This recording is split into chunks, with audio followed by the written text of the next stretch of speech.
Welcome to the channel. Today I'm back again with a quick tutorial where we would be learning how to run Swift 5 with Xcode 10. So what we have to do is first we have to download the snapshot from the link. What is that link? I will add it in the description. Once I click on the link, I will have the snapshot done with me. So the next step which we would like to follow is the download instructions. So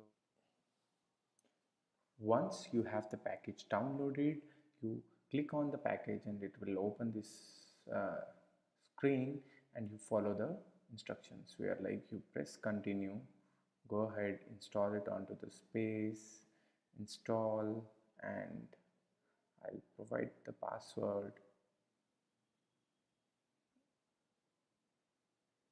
Just in few minutes it should be done.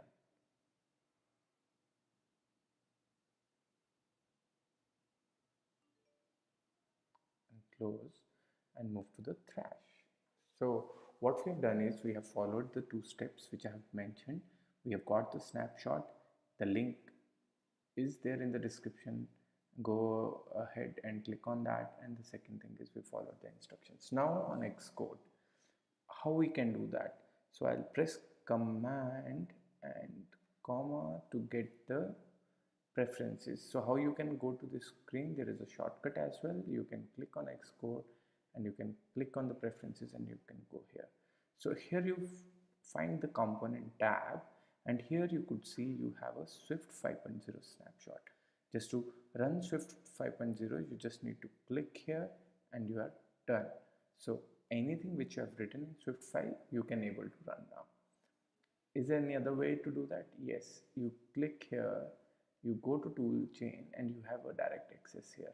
So you can click on Xcode 10 if you are doing the normal implementation, and if you want to work on Swift 5, this is available. So just select this Xcode, you go to toolchain here, and another one is in the Xcode preferences. Also in the components you have the access to it.